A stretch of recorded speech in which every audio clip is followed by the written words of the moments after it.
Hello everyone, so welcome to this episode 7 of the coffee break, CGVinny coffee break. First I'm going to lower the sound a bit of the music to get something more acceptable so I can speak.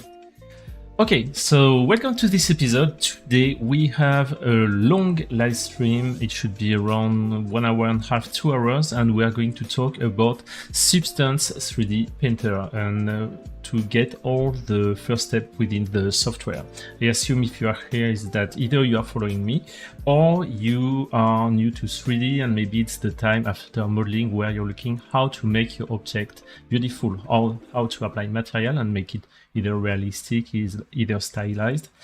And you may have found that the name of Substance 3D Painter is coming a lot for good reasons, because this is the #1 solution for texturing a 3D object. So without waiting too much time, we're going to start and I'm going to show you the interface. But first of all, I have the chat in front of me. So if you have any question at any point, feel free to ask. If you want to say hi, just go ahead, I'm here. The chat is really right in front of me, so I can see this. Don't hesitate to interrupt me during the presentation if you want me to focus on a specific point, as long as it's related to the topic. So let's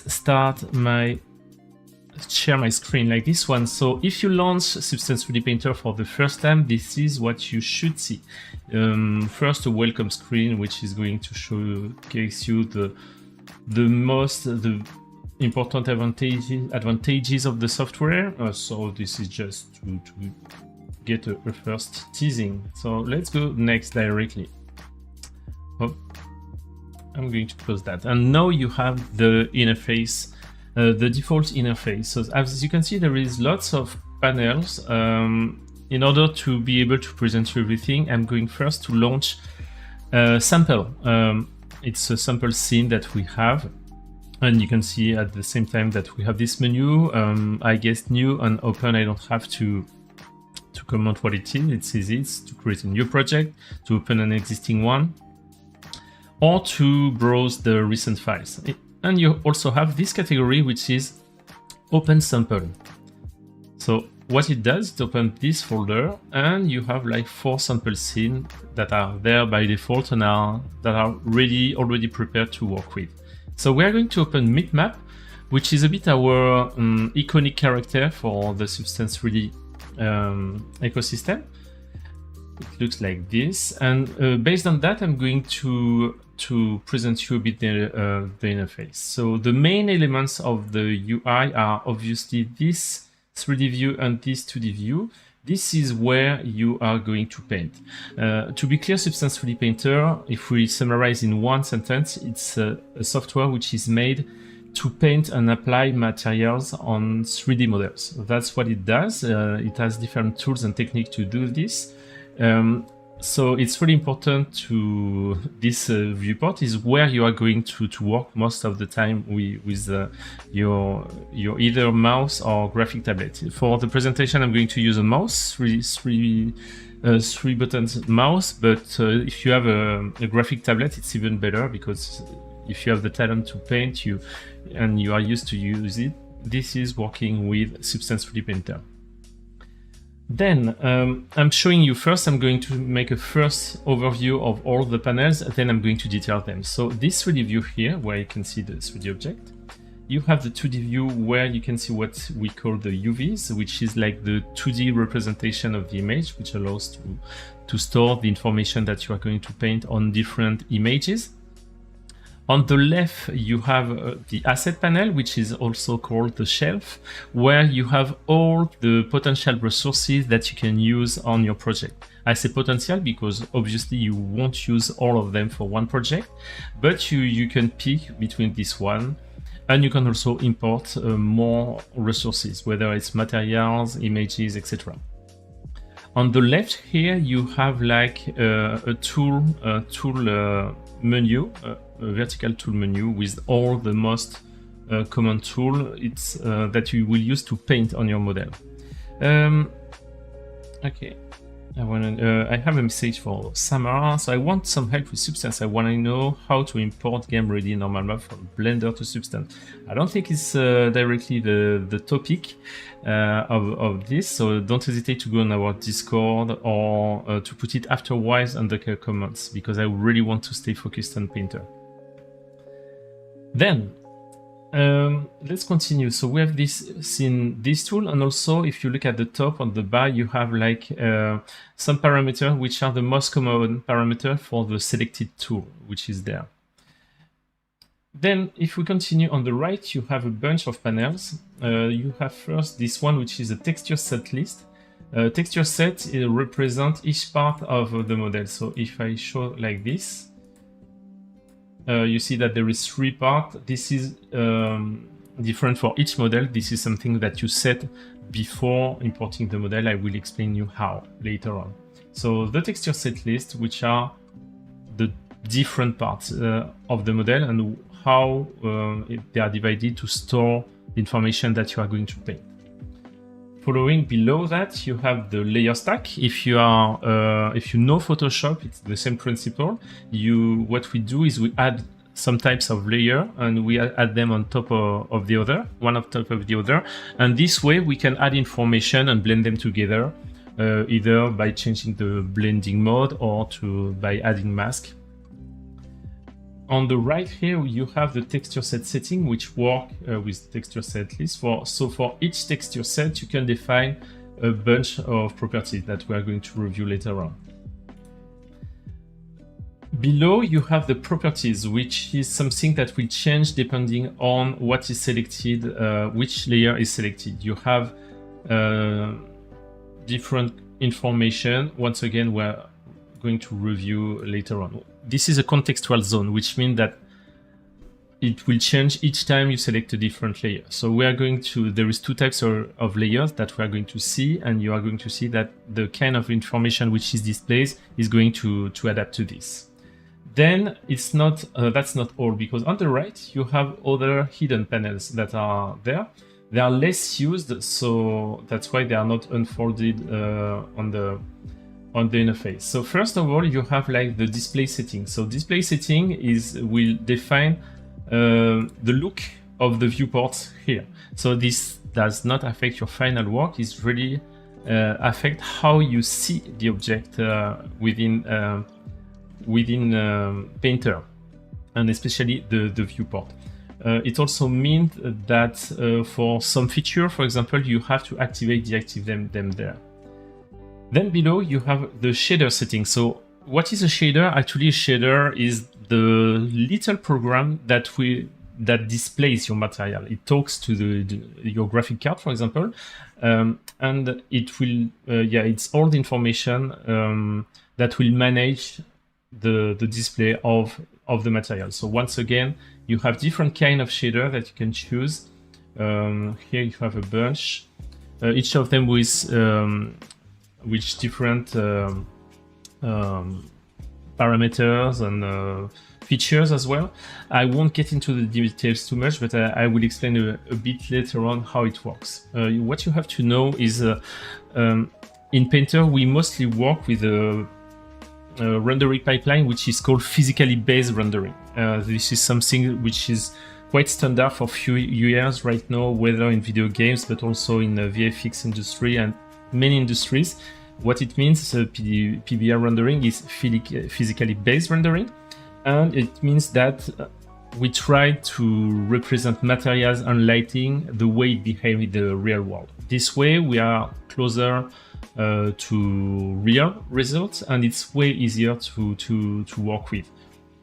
This is important because starting from this point, there is few standards. 2 of them are a bit more known, which details how you have to divide the information of your material. As you know, material, it can be, you have to define the color, you can have to define if it's matte, shiny, transparent, etc. So to define all these points, you have to organize the information in what we call channels. One channel will contain all the color information, the base color information. Another one will contain the details regarding if it's matte or shiny, etc. So that's how it's defined with the shader which correspond to specific model. You don't have to know this by heart, but you have to get a rough idea to understand how it works. Once again, we will detail this.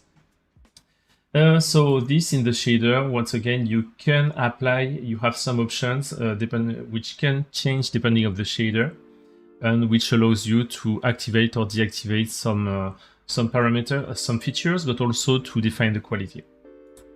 Here you have the history. So this is easy. History tells you all the steps that you are going to make while working are registered there. So if you need to go back, or you can do this by this menu, or also pressing Ctrl Z, like many applications. If you want to restore a step, it's Ctrl Y. So Ctrl Z, Ctrl Y are the way to navigate between your history. And finally, here you have the log file. So the log file is all the internal event of Substance 3D Painter. You may not use that a lot, except if you have an issue. You have like three kind of color. You have like white, which are informations only.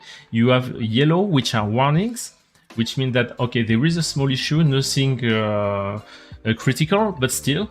And you have the red issue, which means that something didn't work. So even if something didn't work, you sometimes can work.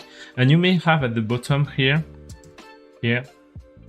a message sometime in red. So unless you really have a problem while working, you don't have to care too much.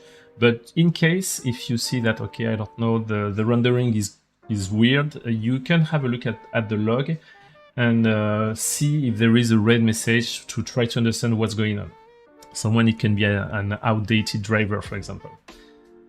Talking about this, if you have a problem with Substance 3D Painter, of course there is forums, there is me, there is many solutions, but the first reflex, if it's a technical issue, meaning like you have a crash, something doesn't display properly, the first issue is to report a bug.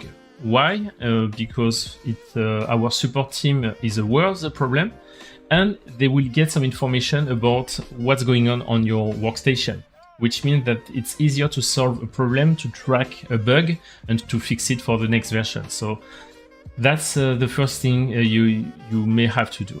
After that, don't hesitate to go on forums to see if someone else has the same problem, for example, but starting from that is a good point. Okay, so we have seen the main part of the...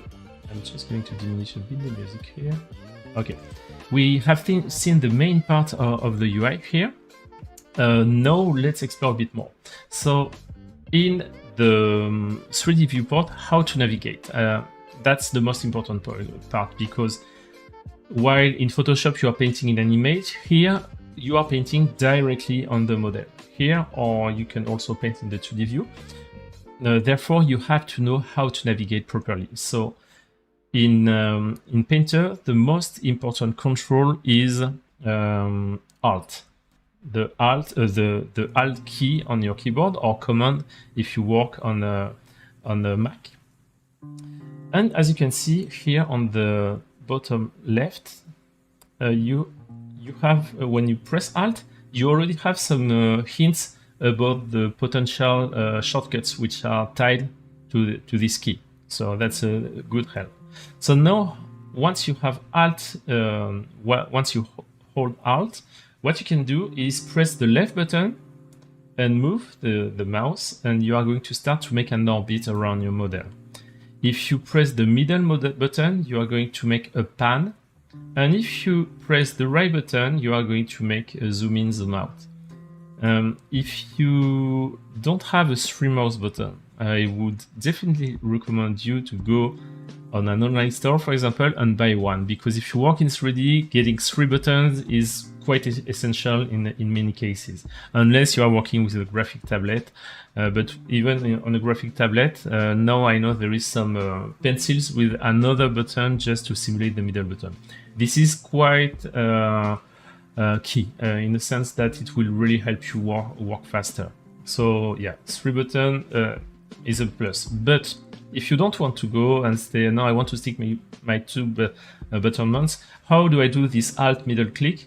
Well, you can do Control Alt and left click and you will pan the same way. This is really specific to this one.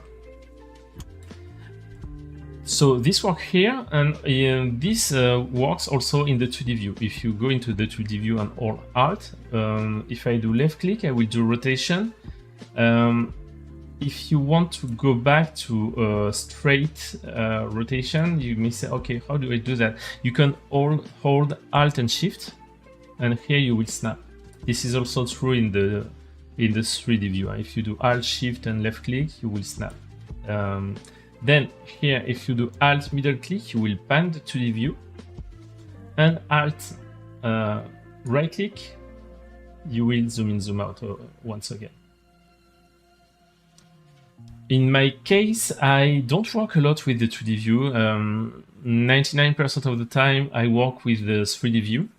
So you obviously can hide this view, but before that, you can also either, if you don't want to hide, you can also go here and you have some options. So you can choose between 3D, 2D like this. I can say 3D only.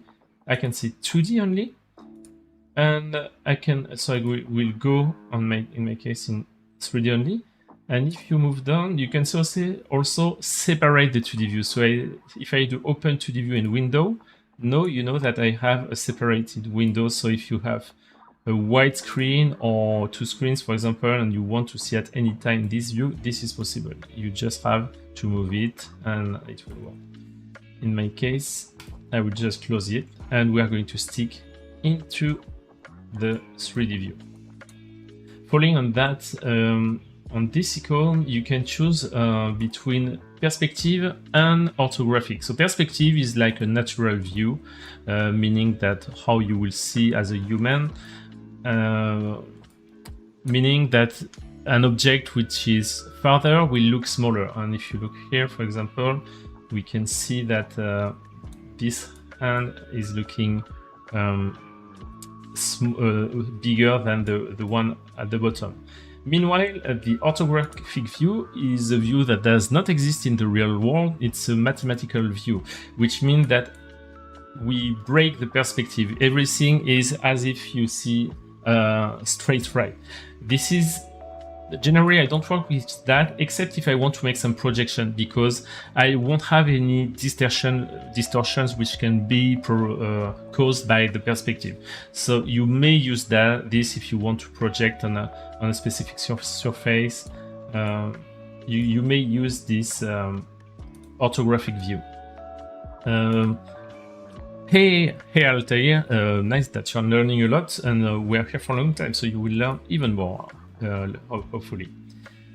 So this is how you navigate, this is how you set up the views, and if you look here, you also have two drop-down menu. One is from the cameras, meaning that if you have imported an object from another application like Blender, Max, Maya, and you had camera, you can also save your camera in your FBX project, for example, and import them. When you create a new project, it will ask you, do you want to import your cameras? If you say yes, they will be in this list. What it does, well, it allows you to review your work on specific angles which correspond to the camera. This is something that can be interesting if you are working with a team, for example, and you want to save these specific angles. Without leaving Painter, you can share with your art director and say, okay, what do you think on this view? You can say, okay, let's see camera 3, how it looks. Okay, that's what I want, etc., etc. So this is completely optional, but still it's there. Default camera is the one that you are going to work with. Then on the right, you have also another panel, which is, and it starts with lighting material. So this is how to display different information of your mesh, but just to display them. As I explained a bit really quickly, when you work with material, you are actually generating different channels on information that will compose the final materials. This channel depends of the shader and how you set up your project. We are going to see that. But here, what I want you to see is that you can review this channel one by one. So either by clicking here, so if I do or I can press the C key on my keyboard. C like channel. So if I do C, I can review. So far there is nothing. So what I'm going to do really quickly, going back here. Whoa. I will show you. If you press F, you will refocus the object. So I'm going just to put a material. We are going to see how later on, but now I'm going just to see one. So when I press C, like channel, I can review the channel one by one. So in that case, it's a metallic roughness workflow. It's maybe the most common one. So you have a base color for the color. You have like a metallic for the metal. Here it's black because it's not metallic. The roughness to define if it's matte or shiny. Normal map, there is no information on this one. There is information on the height map.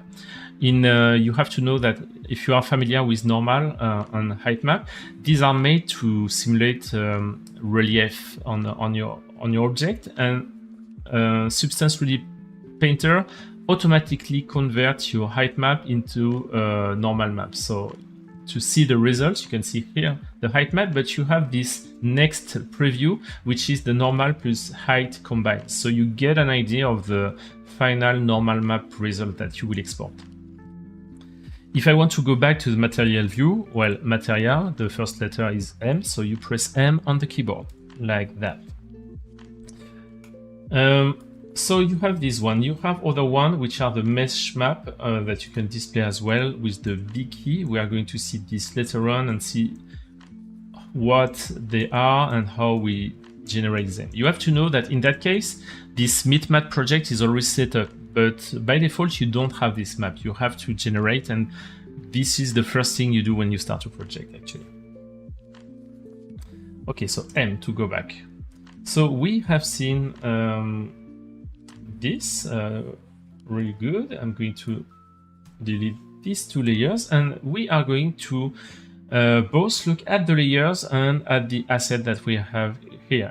As I explained, we have a bunch of different assets, and so what I'm going to do is to use them one by one with the layer. Here, the texture set I explained, and I don't want it anymore because I don't need it all the time. So I can close it, but at the same time, I will show you that you can reorganize, you can separate it just by grabbing the title, moving it wherever you want. You can put it in another place. You can even put it in the same menu here. It will appear on the right here, for example. But in my case, I will close it, and when I close it, it will be added here on the right. Right, so let's see now the layers. As I explained, it's a Substance 3D Painter is the Photoshop of 3D. So it means that it works with layers. But there is two kinds of layers. One is the classic layer. If I click on it, and let's take a color quickly so we can see. It allows you to paint on the object as you would do on a canvas within Photoshop. So this is really great, and that's why you have to know how to navigate, because this way you can really define where you want to paint. So nothing special here. We'll get back to this and go and look at all the properties afterwards. Another one which is really interesting and which is really unique to Painter is the fill layer. And as you can imagine, a fill layer is going to fill everything. So maybe I'm going to just put back this layer a second just to show you. So I put this one, you see that I paint something.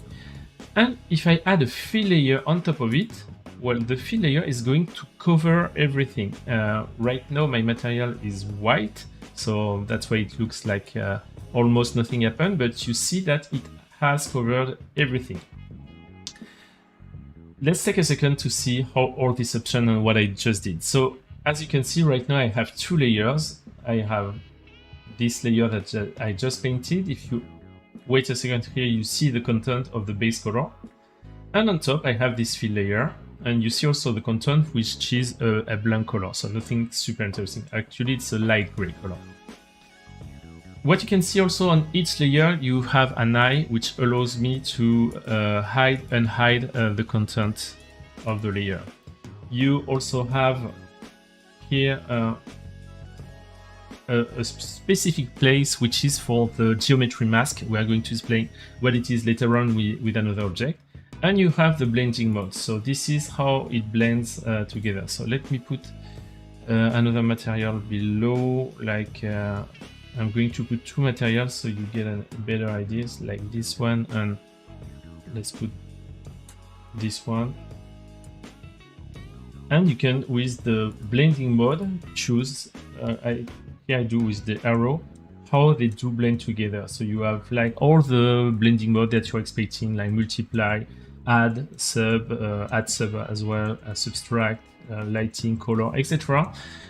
There is no good blending mode, and it really depends what you want to achieve. And I invite you to try them. What you have to think also is to say, okay, what do I want to do? Sometimes it gives you an idea. If it's, for example, multiply is really good to blend stuff together, but once again, it really depends. So my goal is to show you the feature, not to tell you right now when to use it.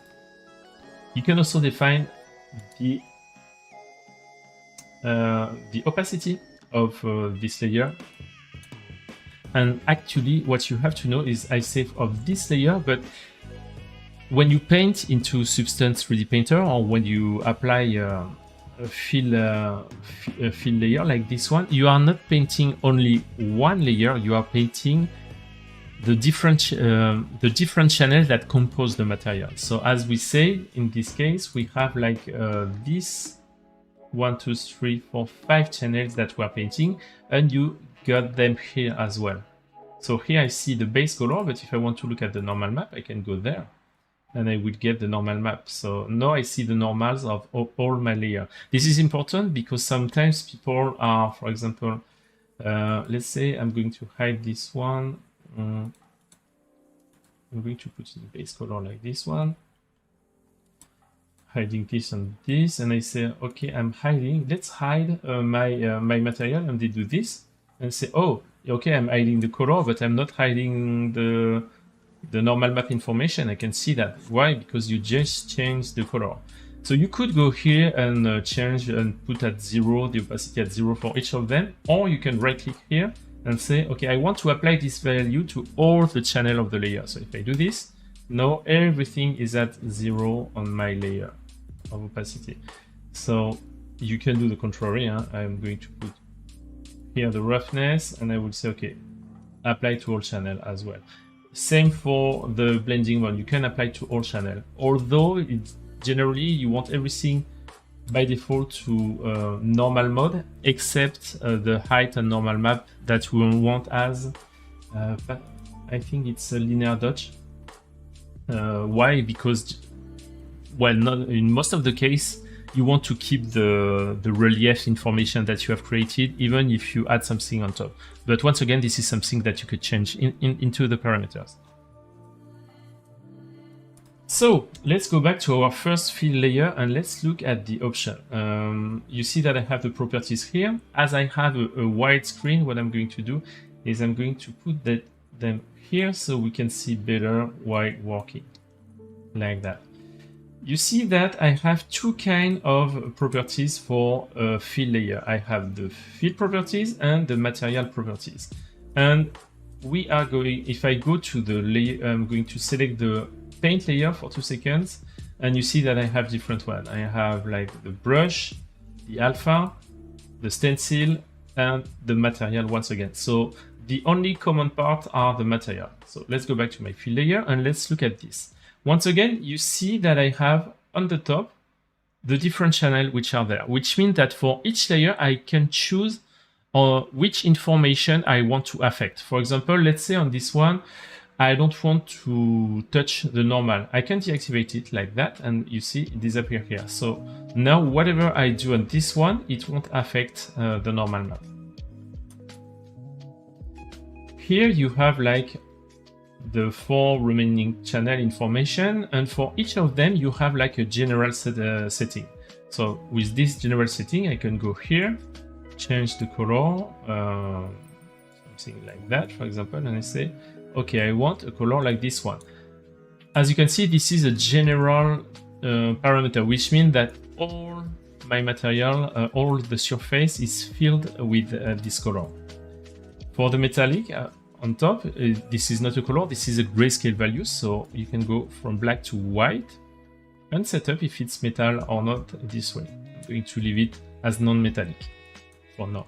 For the roughness, same thing, but another thing that I want to show you, that you can click on the name on the title of the channel here, and you can assign a texture. And this is a really important point because it means that you can use an image to assign values to the surface, but different values to the different part of the surface. So if I go here, for example, and I look, you see that I have lots of images. And if I take something like, let's look at that.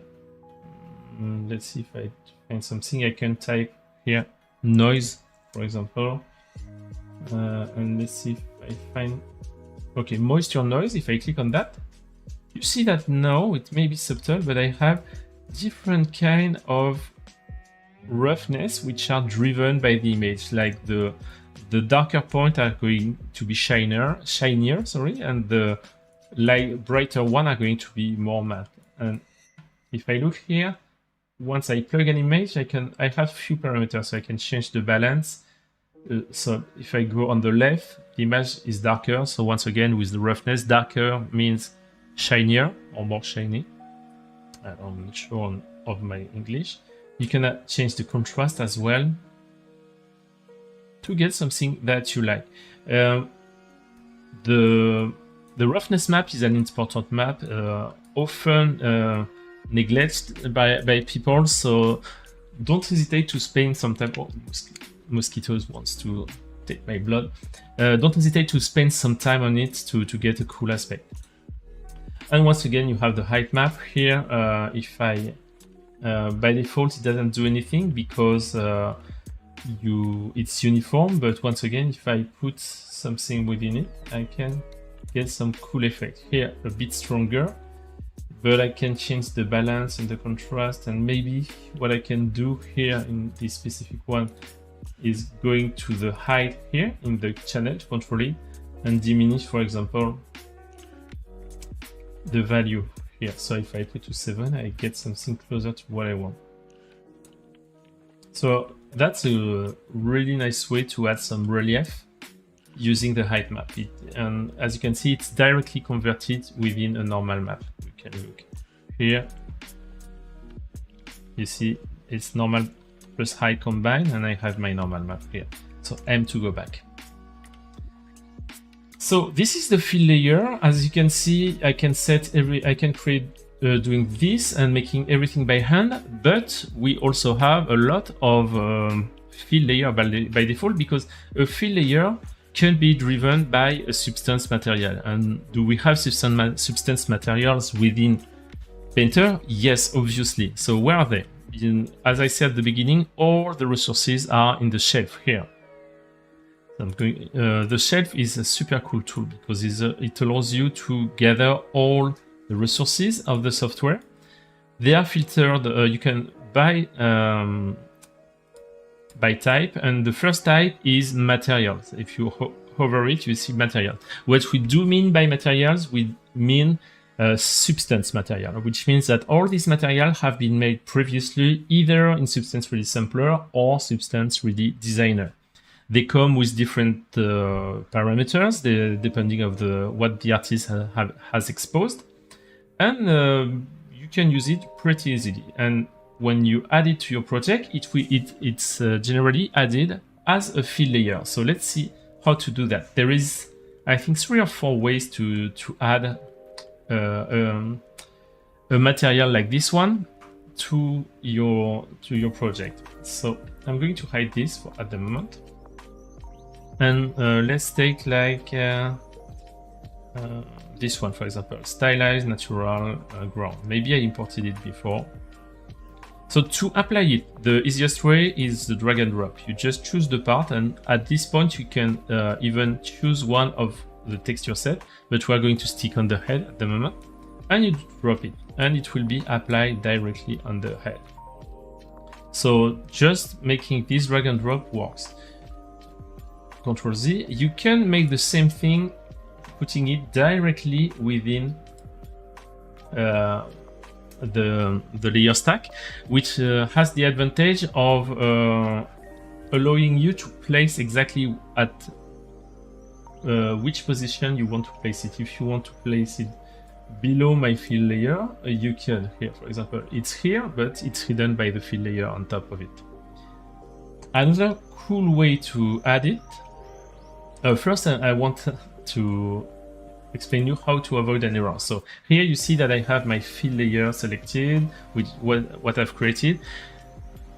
There is a nice feature, but also something to be take care of, is that if you click on it, it will replace the fill layer. It will not be added. It will replace your content, which may be useful if you want to update a material with another one, but also be careful, because if you just do a click, it will replace it, which means that you can lose work as well. So just make sure that if you want to add, you drag and drop it here or there, not making a click. Another cool way, as I explained you, is to drag and drop. And when you drag and drop, you hold the control key. And now when you pass on the mesh, you see that there is colors on top of it. So you just have to take this. I'm going to take another material, which is a bit cooler. Let me check, like this denim. And I do it in the front. And when I release, you see that now it's just on this part. So how is it possible? It's because we have a map that has been created in another software before. In that case, it was Blender. I think I did it, by the way, where I define what we call an ID map. So the ID map is this map. And this is a way to separate your object in different sections. And this is really useful, especially to do what I just did, meaning like it can be used here to create this kind of mask. So when I did that, what actually happened is that it added the material here. So here I have the material, the denim material. It added a black mask here. And when I click on the black mask, it added a color selection utility, which is also here. And on this color selection, you can select the color where the material will be visible, meaning white in the mask. It shows directly the green color. If I would have done this by hand, it would have meant I would have had to do all these steps, like meaning adding the material, right-clicking, adding black mask. On the black mask, right-clicking, added a color selection utility. And on the color selection, I would have done pick color, and you see that the ID map is already plugged by default. Once again, this is something that we'll explain later on. How does this happen? And I would have picked this color. So, but control click is way easier. You see that here it took me like 4 or 5 steps. Meanwhile, if I do that, control, it takes me 1 step. So way easier to do this way to apply. I have, by the way, a tutorial on my channel where I'm explaining how to create an ID map with Substance 3D Painter. I think it's 5 minutes long, so it's fairly easy, and it can help you in most of the cases. Another one that I want to show that you may not know, even if you are familiar with Substance Painter, is that if you take a material, hold Control, but instead of leaving here, you leave it in the layer stack, it will create a material, but with a black mask, because one of the way many people love to work is to use the mask to hide and unhide parts of the material. And they like to start from a black mask. So control drag and drop within the layer stack will make exactly that for you. So it's just a way to save few clicks. Okay, so we have seen how to apply material, and if we continue our visit, we see that here we have the material, and here we have the smart material. Oops, sorry, just touched the microphone. Hope I didn't break any ears. So what are the difference? Many people say, okay, what are these smart materials? So as I say first, this one, the materials are just substance material created somewhere in a designer or sampler and imported here. Smart materials are created and can only exist within Substance 3D Painter. And actually, they are not that smart. We say they are smart because if they are well made, they can take in account the shape of your object. But if you take one of them, like let's take, there is one that I like because it allows me to show you a few stuff. Like this one, glass visor. If I drag and drop it, it looks like a material. But if you look in the layer stack, it's actually a folder here. And if you look here, you can create your own folder, no problem with that. That's a great way to organize your work. And in this folder, there is two layers. There is like just a fill layer, and on top of that, it seems that there is a fill layer, I guess, once again. Yes, it's a fill layer with a mask. It's a specific mask. It's built with the mask builder, which allows you to define some zone. And as we can see, this right now is not displayed properly. I'm going to explain why. So what you have to retain is all these are actually a bunch of resources which have been packed within a folder and that have been saved as a smart material. That's what it is. And the great news is that you can create your own. So if at some point you are making a great combination of for example, if you are making a painting which is a bit rusty with a specific color that you like and you want to reuse at some point, you can put everything into a folder and save it as a smart material. We'll see that later on. Now I'm going to enjoy this material to explain you a few stuff. As we saw before, we saw that for each texture set we have some settings. And for these settings, we have like different stuff. You have a small description if you want. You can set the size of the project. And by the way, I will decrease in my case because I had a crash because OBS is eating a lot of GPU resources. So I'm going to switch to 124 to avoid that. And you have the channels. So how is it created? We're going to do it together. So I'm going to scrap that at the moment and create a new project. So we are going to see how you create a new project within Substance 3D Painter. So to do this, you can do File, New, or Control N, and you will get this window with few information. The first one is the template. So that may scare you a bit. This is well, templates, which means that this is where you are going to say to Painter, okay, how do I want to work? Which kind of material shader I will use? Painter is quite flexible, so even if there is, like as I said at the beginning, some templates and way to work which are quite standard, like the physically based in metallic roughness or specular glossiness, there may be more. For example, Dota 2, we can make some work for them for the game, and they are using specific kind of channel and maps. So you can prepare it for that, for Keyshot, Lens Studio, which is for Snapchat, Maxwell Render, etc., etc. You see that there is a lot of them. So don't be scared at first. If you just want to try, I invite you to go with ASM PBR Metallic Roughness. ASM stands for Adobe Standard Material. So don't worry, we didn't create a new standard or something new. This is just a way we just rely on the metallic roughness one, which is the most common one, and we document it. We said, okay, this is a metallic roughness one, and there is some small differences between application, and maybe, I don't know, Autodesk or C4D, Maxon may decide to interpret it in a different way. So what we did on our side is we decided to document and to publish how do we interpret how our shaders interprets the base color, how it interprets the metallic, the roughness, etc. This allows us, first of all, within our application to get a constant look and make sure that it's close to 1:1, as close to 1:1 as possible, but also to talk to our partners like Autodesk, Maxon, etc. and say, okay, this is how we interpret these channels.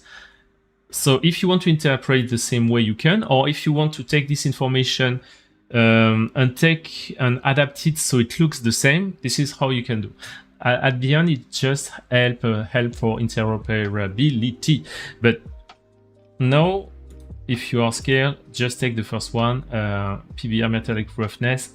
Then if you know that you want to apply some specific effects, you have some of them which are a bit more advanced, but once again you have to return that this is a starting point, and even after that you can change these elements. Then you have to select the file. This is where you are going to paint. So in my case, I'm going to take this one that I use for another project, and I selected it. Then you can choose the document resolution. Question for Andre. Hey Andre, yeah, it's been a long time. Loving the stream. We need a VR version of Painter. Oh wow, maybe one day it will happen. We made one some times ago, but we didn't have more. Is this the standard for the comic USD material? Yeah, so far for the OpenUSD that we are talking about is based on physically based, and yes, the idea is not to reinvent the wheel, is to put some common standard. So we are not reinventing anything. This is not okay. We have a better idea than anything else, but it's just making sure that when we are talking about a base color, everyone is interpreting it the same way, because that's one of the issues. This is a bit like color management and OpenIO that kind of standardized. So when you are advancing with the color within different application, we're on the same page and we can predict the result more quickly.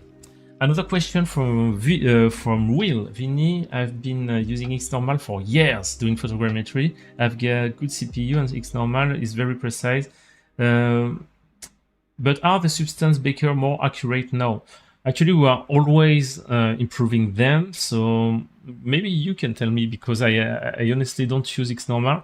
I would say that we are going to see the bakers a bit. What we improved a lot is first the speed, also the UI. We make a huge pass on the UI, so you can see what you are going to bake more easily. We are going to see that later on. For the accuracy, well, yeah, I let you judge, but generally they are pretty accurate and many people are relying on that. So, but I'm curious if you see some differences, we can talk about that and talk with the team. So I'm going to continue. So this is the document resolution. Once again, it's something that you can choose right now and change later on. And you have to know that on this topic, Substance 3D Painter is non-destructive, which means that you can work at 512, 124, for example, and upscale the texture at the end. Why is it not destructive?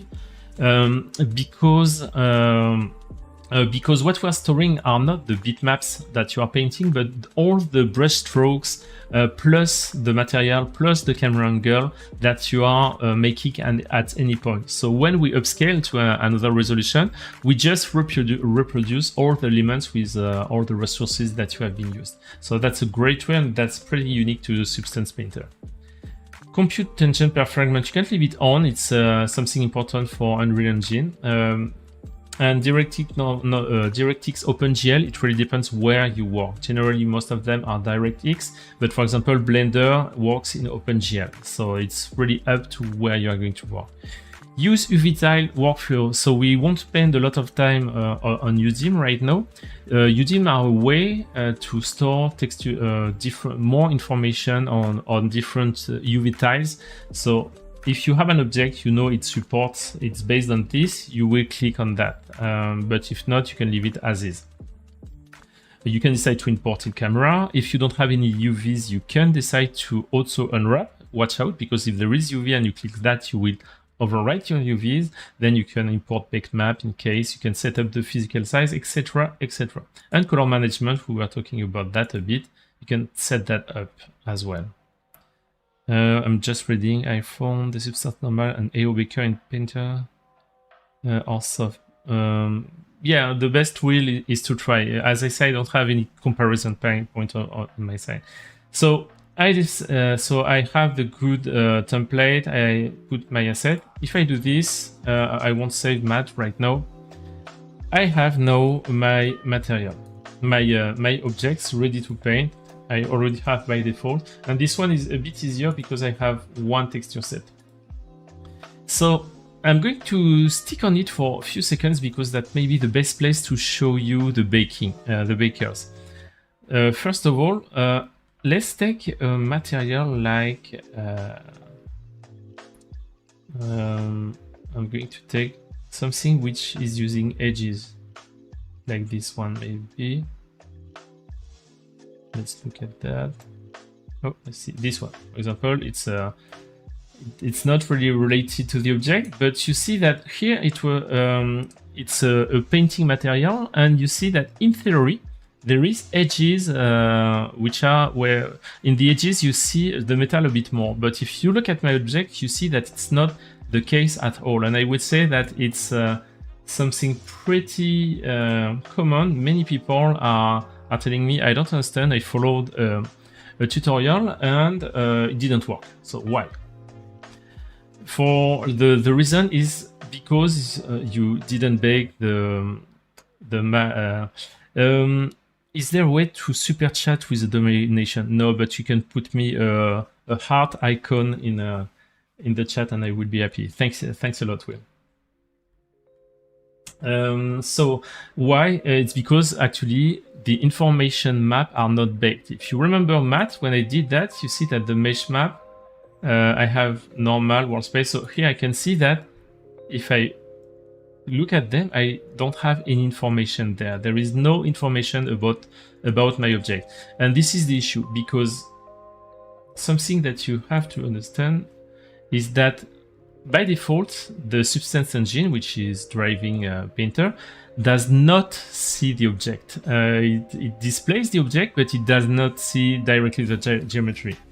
What I mean by that is that it has no idea where the angles are, the cavity are, etc. So you have to provide this information. And to provide this information, we have to you have to bake them. It was a French program at first. We use a croissant to enter the baking mode. And baking, what it means is generating the information, let's say grabbing the information, some information of the mesh, and storing them into maps. By the way, when I say maps, when I say texture, when I say bitmap, or when I say image, I'm talking about the same thing. Sometimes we say bitmaps, sometimes we say maps, etc. There may be some context, but basically just retain that it's a 2D image. So, as I say, I'm just going to do it again. I press on this croissant, just here, baking, and we have this new UI, which we have made recently, in order to see the object directly and review it and see if there is problem. So it's way more visual than before. That said, there is lots of information, so you may be scared a bit, and we're going to review everything. This is going to be fine. The first thing to look at is the texture set list to make sure to select what you want to bake. In my case, I just have one texture set, which is the bag. I'm going to go down, to go right, sorry, and I say, okay, I have this bag, and at which resolution do you want to bake it? Generally, you want a good resolution because the information that you are going to extract, will drive sometimes materials, sometimes filters, and sometimes other things. So I could put 248, which is a good start, and you may put more sometimes. Just to show you the problem, 1 second, I want to look at the layers here. And if I look at this mask builder, you may understand why there is a problem. So I click on it, and you see that here, it's expecting this information here. You have a mistake here, here, here. That's why it does not work properly, because there is many filters that have nothing to generate this. So going back here. Then if you look below, you can apply what we call dilatation and diffusion. So this is something that I would encourage you to use because it allows to, if we look at the 2D view, you know that we have what we call UV islands. Your mesh has been separated in different elements. What we want to do is to apply either a dilatation or a diffusion to spread a bit what you have baked in order to avoid to go from the color you have baked to black. This allows to have better seams within your object, especially if you decrease the resolution. Sometimes you may have like the black mixing with the color you have baked and it's not good. It's because you didn't apply the diffusion. So diffusion or dilatation. These are two techniques. Dilatation will just spread the last pixel, while the dilatation will try to make like a gradient. But at the end, both work well. This one, a bit more technical, use high poly parameters. So what you have to know if you are really new to 3D is sometimes you are going to use some application like it can be, in our case, Substance 3D Modeler, or using a ZBrush or Mudbox to paint what we call high poly mesh, which means that we are going to open a mesh with a lot of polygons. When I say a lot, it's more than dozens of millions of polygons, to sculpt any detail that you want, like the skin pores, etc. This is great, but if you put this kind of model directly in the game engine, for example, you won't be able to run anything else because it's too heavy. There is too much polygons, and if you put like 30 millions for one per character, you won't have any environment to display. So the solution that has been found is to say, okay, I want this information, but I cannot store it within polygons. So I'm going to grab this information and store it within a texture. And that's exactly what the baking process is making. So if you have a high poly, generally you also make a low poly version of the same model, which will have the same overall shape, but not all the details. But you are going to bake the difference between both with the baking system. So if it's your case, what you would do is here to click on it and to say I will tell Painter where is the high poly, and I'm going to bake the difference. Once you have done that, you could use a cage. The cage is just another mesh to say, okay, I will tell the baker where it has to look, up to where it has to look to grab the information of the high poly. So once again, in our case, it's not useful. If you don't have a cage, you can say with the max frontal and the max rear distance, which does the same thing. You say, okay, from the base object, you are going to look up to this distance and look down up to this distance to try to find information, the high-res information. But in our case, we just have one mesh. So if it's your case, you just click use low poly mesh as high poly mesh, and this is irrelevant actually. Maybe at some point we can try to hide it by default when this is clicked. And then you have some other information. You can say I want an anti-aliasing, which will make your image a bit smoother. Low poly mesh suffix and high poly. Once again, in our case, we don't care because we don't have high poly. And that's it. Now, what you have to look is, okay, what kind of information do you want to grab from your mesh? There may be a few. In my case, I'm going to showcase really quickly this information and tell you what they're doing. The normal map I don't want, because normal and height map, I would use them to grab this geometry information, but once again, I don't have a high poly. But what is pretty useful and fairly used in most of the filters and the mask editor that we do have within Painter are these ones. Like the world space, ID map, if you know if you have done one or not. If you have done one, I think in this one I didn't, so I can because this is the model I made to make the ID tutorial, so it doesn't have ID map. ambient occlusion, I'm interested, curvature, position, thickness. So we are going to review them afterwards. So Will, for at least you can, I hope you will enjoy the speed. So I have 1, 2, 3, 4, 5. If I click on it in 248, it's extremely fast. So I have, okay, so it's almost done. I cannot even speak, it's already done. So you see I put like 5 seconds maybe to bake 5 maps at 2K. So it's fairly quick. And we can look at them here. So as I say here, you have your objects. By default, you see the cage surface. I don't have it in my case, so I'm removing it, so sorry. You can hide also the wireframe, so you get your object. And here, before to close, you can review your map. So you see that we have the ambient occlusion, curvature, position map, etc. Everything is works well. So as I am satisfied, I'm going to return to painting mode. And if I go to material now, you see that now all the material works properly because it has the information that is needed. You see that the map are here because when you bake the map, they are directly added to the mesh map in the TextureSet properly, and that's where all the filters are going to look at to feed the slot when they need them. Hope it's clear.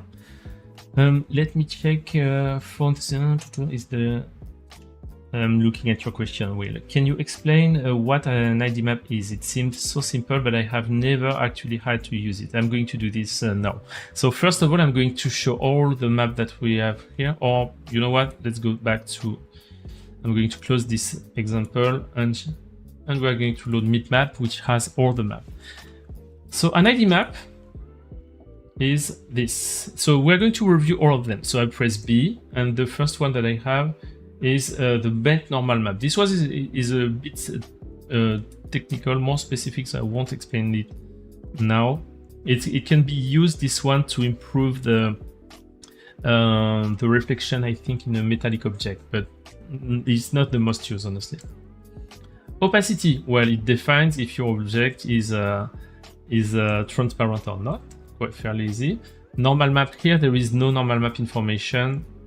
This one is starting to get interesting. This is called the world space normal map, and what it does, it uses the 3 axes, which are X, Y, and Z, to specify the direction of each faces, which means all, for example, the green channel will define if your object is pointing down or if the face of your object is pointing down or up, which means that if you look for below, there is no green at all, and if you look for top, well, it's fairly green, and especially you see the base, which are completely pointing on top, they are completely green. So this, why is it useful? Because anytime you think about this map, sorry, maybe to kill this mosquito, no. Why is it important? You have to think, we are building a lot of masks and filters, and we want to, why we do that? To specify where we want the information to appear. The information meaning the material. For example, let's say you have to make some snow. If you think about snow, snow is going to come down and it will generally stay on top of the object. It won't stay below because of the gravity, of course. So if it stays on top, for example, this world space normal map is fairly useful because it means that this I can use in my filter, the green channel of this. So the filter will be built in Designer, for example, or somewhere like this. And I can say, okay, let's use the green channel of my world space normal map and to create a mask. And then I can add some details, some more details, etc. But with this in mind, you can isolate any parts which are on top. So world space normal map is really, if you want to add detail that comes from a direction, you can think about the world space normal map. Then if we look at the ID map, so ID map, as I say, Andre, I think, and Will asked, the ID map is something that generally people do in the other 3D DCC application like Blender, Max, Maya, etc., where they will separate each element the way they want. Here, for example, I did this one in Blender at the long time ago. Now I would do it in Painter, because as I said, if you look at my channel, I just made a 5-minute tutorial which explain you how to make an ID map within Painter. So this allows you to specify some zone, and just by using colors. So the colors can be whatever you want, as long as they have enough contrast with each other. What I do generally, I took the primary color, red, green, blue, and then cyan, magenta, yellow, etc., etc. As long as they are they have some contrast, you can build that. Then you can store it in different places. You can store it. It can be a material color, which I don't recommend, but vertex color is a way to store this as well, and it works well. That's it. Once again, watch my tutorial. That's my favorite way to do it. So easy to build. So what I did generally, I'm just painting it within Painter. I exported it and re-imported it, and it's 5 minutes, so it's fairly easy. So this one, as we have seen, allows to select some zones and apply some material in some specific zone. Ambient occlusion is how an object is shading itself and occlude some parts, so which means that the closer are the part, the darker they will be. So once again, how could you do that? Well, imagine if you have an object, all these parts are really hard to access. So that's maybe where the dirt will accumulate. So this is a pretty interesting information to make some mask if you want to apply some dirt at some point. So that's how it's used. Once again, you have to think, where do I want to put the information, and what kind of information, and how is it applied in real life, and try to see if there is one of these information which can be relevant. If I look at this one, curvature, well, that's easy. If you want to put details on this part, that's what you are going to use. Or on the contrary, if you want, you see that the convex angle are white, the flat parts are gray, and the concave angles are dark. So you can use this once again to derive some effects. Position, well, this one is easy. Position, once again, it uses the red, green, blue channels as axes, which means that if you start from bottom to top, it's the green channel. So there is no green at the bottom, and the higher you go, the greener it is. If you go left, right, well, it's the red channel, and if you look front, if I'm not wrong, front, back, front, it's blue. And you can look at the axis gizmo here to give you some element. This one is the thickness. So this is cool if you want to simulate some translucency or stuff like that. You can use the thickness. So the darker it is, the closer is it to the face, the opposite face, like this, for example. So let's say the thinner. Oops, so I won't move too much. I think it's either. Say, let me check my performance, because I had, like, yesterday, 2 days ago, bad crash. Okay, I had a peak with the GPU. I have to watch out.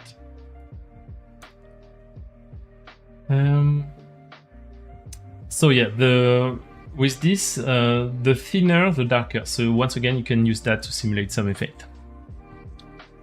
And I think that's it for most. We have the height map, but it's not really useful. And the blade normal. So we saw everything. So I hope it answers your question, Will.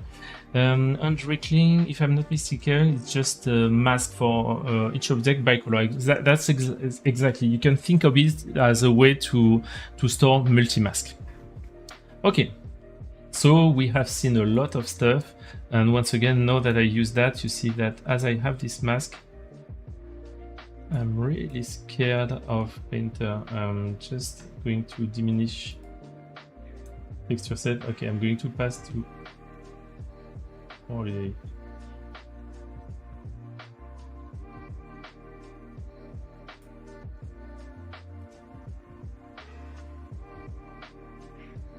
I have a freeze, and I know that it's because of okay, so I diminished the resolution. I may go even lower, sorry. The quality won't be as optimum, but I don't want to crash as I did like 2 days ago. I have like a Windows crash, and it was caused by OBS.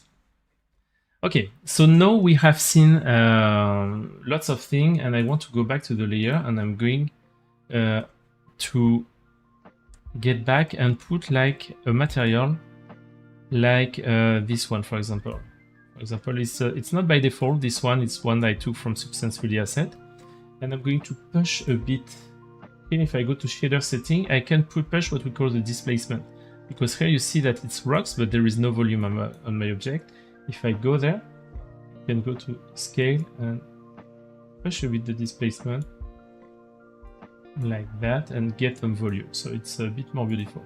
So if we look right now at the properties we have seen for the materials, here you see that as it's a substance material, you have all the parameters of it. And also as it's a fill layer at the top, you have the fill properties. So how does it work? First, you can choose the way the material is projected on your object. You can use UV projection, which means that it will it will project the material following the 2D view, like it just project flat on the 2D view and applies here. So sometimes it works well, but it really depends on, you have to have your UVs well prepared for it. But sometimes there is some distortion. Here you see, for example, it's a bit around. It's not that bad, but not perfect. But that's a way to project. Coming with this, you see that you can define some stuff like the filtering. You can define if it repeats or not. We'll see, for example, if I say it doesn't repeat and I change the tiling, you see that it will just be spread once. Meanwhile, if I say, okay, it repeats, the material will be repeated on the whole surface. So you would put none, for example, if you have a stickers or really a unique element that you want to place on your asset. You can change, as I say, the tiling here. You can change the rotation and the offset, and all these elements are also accessible via this widget in the 2D view. So you can pan, you can rotate. If you hold shift, you can make like 45 degrees. You can change the scale, and if you want to maintain the ratio, you hold shift like that. So you can do anything. So that's one way to project on your object. And you see that there are different ones. I want to start by saying there is no good ones. They are all interesting, and it depends of what you are doing. Triplanar projection is a really common and interesting one because it does not really look at the UVs to project. What it does, it projects in the 3D view following the 3 axes. That's why it's called triplanar, because it's like projecting from this view and this view. Sorry, this view. That's where it's interesting to go in orthographic, because now if I move the view, you see that we have really a good view, and also this view. So that's why it's called triplanar.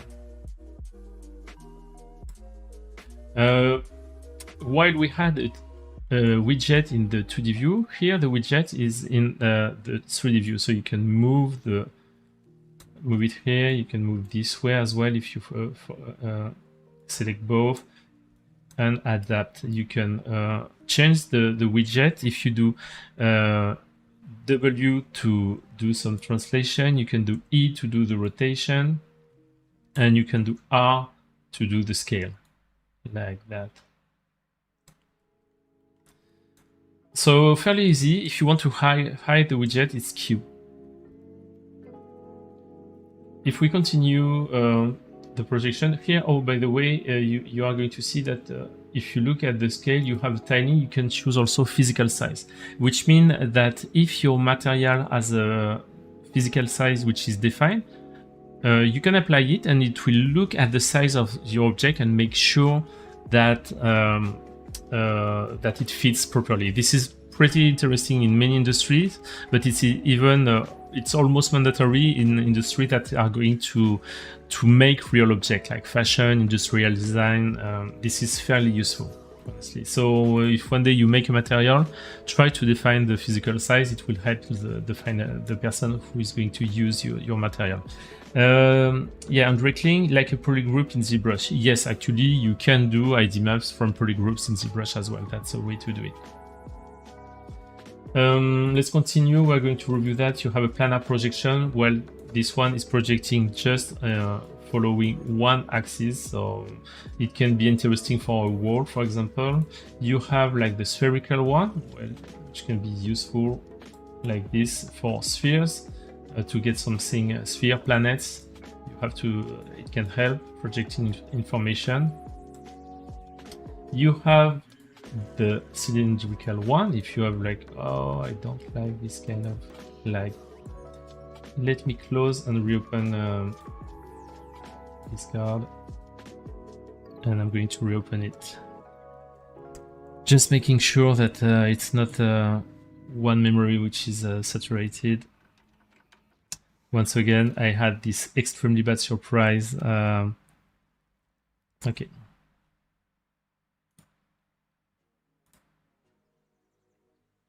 Bitmap, open.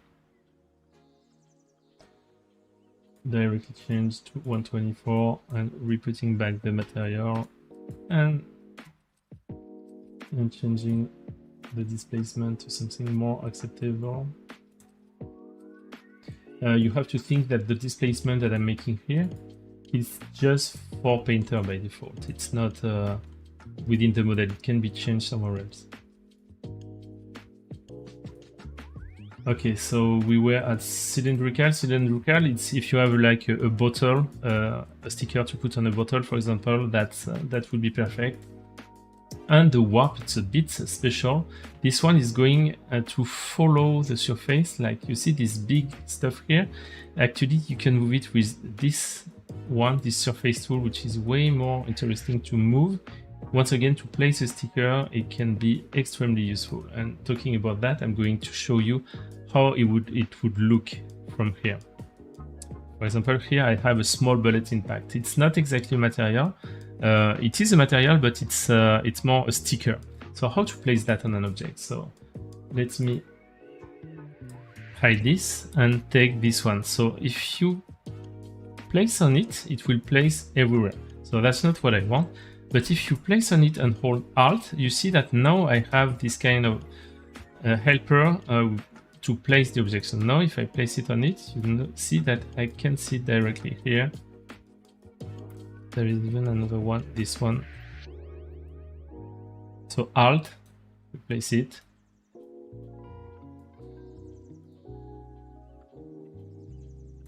I have a bit of volume, yes, directly here. So that's a way to place that you can use here. And as you see that it's directly in warp projection when you do this. Okay. So we have seen that. So we have seen the different kind of projection. We have spent some time explaining how to bake, how to place material. What I want to finish with the fill material, I want to show you with the third category, which are the smart masks.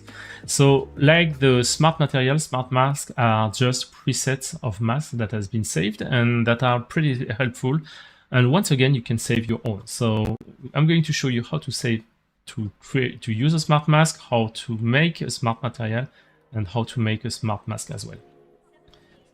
To do this, I'm going to take two random materials. So let's take this metal polish, like this one, beautiful, and let's say I want to add some rust on it. So let's say it's made of iron, and I put some rust. So I'm going to put it directly. And obviously, by default, the rust is covering everything. So in order to define where I want to place that, I could say, okay, I'm going to add a mask, black mask here, and I can start painting directly. To put like on the mask, and I can paint on it like this. It's not beautiful. I can set up the brush maybe, okay, I have to hide this, and I say, okay, maybe I have a brush that works better. We'll go back to the brush later on. But I'm lazy. I'm a lazy guy. I like to sleep, so I don't want to spend too much time doing this. So I'm going to remove that mask at the moment, and I'm going to look at the smart mask category. And smart masks works the same way. They are masks, and these masks they are what we call generators, and this generator can be, there is like mask editor, mask builder, which are driven by all the information map that we have made. So in that case, we are going to take, for example, this one is dirt, click, drag, because I think it will take advantage of what it's within this. So to do this, I don't drag and drop it here, I have to drag and drop it on the layer. And now you see that it has created a mask with this kind of mask builder and a ground leak small, which is great. I like it. And that's how it's used. So this is once again a preset, which means that as everything almost in Painter, it's non-destructive. So if I go in my mask builder, let's click on it, I have tons of options to set up everything. For example, I can choose the overall level to push it a bit more. I can change the contrast to define how I want it. I can say define the grunge, etc. So first thing, let's say I do some stuff. I say, you know what, I want more information here. So information on top, we say, okay, world space normal map, maybe. So if I push the world space normal map, I don't know if it works well, this one. Okay, yes, top intensity, I do something like that. And it works fine. So let's say this is the best material in the world. My art director is so proud of me. So he said, you know what, save it, we are going to share with the team, you create something incredible. So how to do that? Well, let's do a smart material. So if you remember, to make a smart material, I select this one, I hold Control and click on this one to select both of them. I do Control G to create a group, and I call it Awesome Gold. Like that. Okay, I have it. So first folder are pretty good to organize your work because you see it's better. What to create a smart material? Well, right click, you look here and create smart material. And when you do that, it will directly showcase the smart material here and show your awesome goal here. So you see here, you have a preview. If you right click, you can rename it.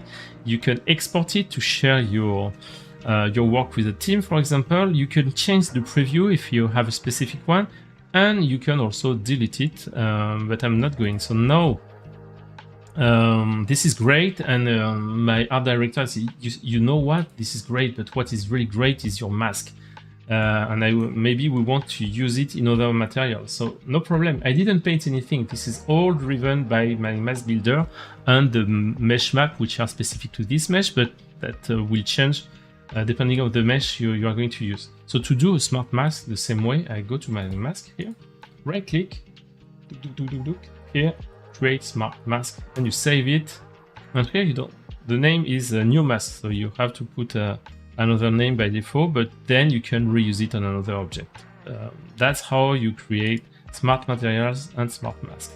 Let's delete that. So the great thing, let's go back to my smart materials. Now I can take this one, and if I put it on the base, for example, you see that it directly works, and this as well. It put on top. That's awesome. So this is great, yet you may have a problem. Let's say you are working with an art director who is changing his or her mind. I know it never happens, but let's imagine that he said, you know what, this gold is great, but that's not my, no, it's not trendy, I want something bluish, greenish. So you say, okay, no problem, let's go here, let's look at my metal. Maybe we're going to change the material completely. Let me check metal. I don't like the fact that it's a new one, but there is no, you cannot choose the color apparently. So let's say, let's take this one. I click on it, it will replace my metal, and here I can change the color and say I want something bluish. That's what I want, and here's the boss. So this is great. That's what I want. I love it. Okay, fine. It's good, but you see that it didn't update on the other one, which is a small issue. You can go on the other one, do some copy paste, but that's not really cool.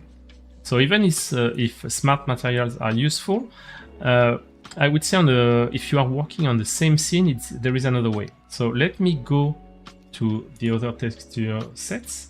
So I'm going to go to the body and delete. The body is here, and delete my smart mask. And if I want to go here without passing by my texture set, you can do Control-Alt, right-click, and this is going to select where you are clicking. So I'm deleting and Control-Alt, right-click on the face to go back to the face. So what I'm going to do, instead of using smart materials here, there is a way to instantiate this, well, whatever resource, whether it's a group or a layer, on other texture sets. So you go here and you do instantiate across texture set. It will ask you, okay, fine, but where do you want to apply it? In my case, body and base is fine.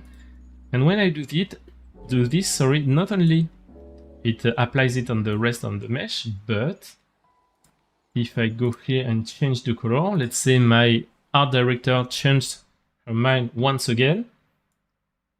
Yes. Well, it changed everywhere. So this is a great way to work with different texture sets without in a dynamic and efficient way. And by the way, what are texture sets? So I explained at the beginning that they are created somewhere else. So why would you separate in 3 parts like this? This is a choice which is generally driven by the precision you want to give to your object. Meaning that each texture set will have its a set of textures, and the texture will be like 248, 4K, depending on your project where you are going to use it. If you need a lot of precision, you may say, you know what, for the head I want 8K and I want 8K for the body, and this couldn't hold all the information in one single set of textures. That's why in that case you would separate in different parts. That's the main reason. And how would you do that? That's not something that you do in Painter. Once again, you do it in the application where you build your 3D model. And how? Simply by affecting materials to it. So if you have, like here, in that case, there are 3 materials in this object, which are 1 head, 1 body, 1 base. When you import, Painter will detect the materials and will split the object into texture sets depending on the assigned material. That's how you do that. Generally, the lower, the more performant, and the higher, the more precision. So that's a trade-off that you have to choose, either you or with your team, to see how you want to organize your project. Wow, we spent a lot of time on this, and now we have to see another kind of layer which is pretty interesting, which are the paint layer. Yeah, this kind of a poor man UDIM, actually, this is something that exists either before UDIM exists or because UDIM is not supported everywhere. Simply, most of the game engine, right now, Unreal Engine is supporting UDIMs, which wasn't the case before, and there was no way to get multiple set of UVs in one single material. This was made for VFX for obvious reason. They needed a lot of texture space to get the better resolution possible. But if we wanted to increase the resolution in games and in many engines in general, the way was to say, okay, we are going to use multiple set of materials, so we have multiple set of texture, meaning more resolution. That's exactly that, Andre. Let's continue. So now we have seen, we have made a big work with the fill layers, and this is generally how you will start a project. Now let's see the regular layers. I'm going to create one right now, and by default it's empty. There is nothing, there is just a blank default material from Painter. So how do I paint? We have seen that I have all this information. We have the material in common. So I'm going to put a red color so we can see really clearly what we are doing. So if I click once, I will make a dot. If I hold, I will make stroke. If I want my stroke to be not too jaggy because I'm shaky, or you can use this tool, which is the lazy mouse, which will put a delay. Whoa. Let's do it again. It will put a delay, but this way you have a bit less control, but you are making sure that your stroke is more smoother. And then you have many options. So beyond just defining the material, what you want to paint, I can also take a material like this one, which I don't do a lot because generally it's just repeating the material and it's not really beautiful. I'm doing it another way when I want to paint or unhide a material. So we have, let's remove that and put the color red. We have this. Now there are different parameters that you can pick on the brush. So you have the size, easy, and you see that here you have like the shape of your brush and the material you are painting, and you can try by yourself here directly. So you have the size, and here you see minimum size and this small icon. This is if you are using a graphic tablet, you can say I want to use the pressure capabilities of my tablet to define the size. This is fairly useful. In my case, I don't need it because I'm showcasing with my mouse. But when I use my graphic tablet, I'm using that.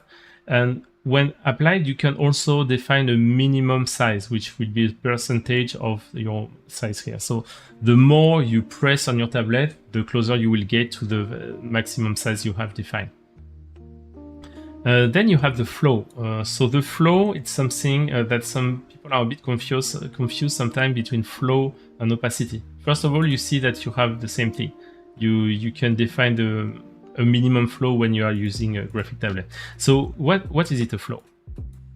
And how is it different to the opacity? So if I do, let's put the flow at like 20%, for example, and I do a flow, you see that it seems more transparent. If I do the same, let's do like same thing here with opacity. Okay, it looks quite similar. It's not exactly the same level, but it's quite similar. So what's the difference? Well, the difference is that the flow is really simulating the flow when you make one stroke of the ink which is going out from the pen. This has been requested by many artists to do this kind of stuff. If I do the flow, if I pass over again and again, well, it will accumulate, which is something, especially if you do hand painting, which is extremely important.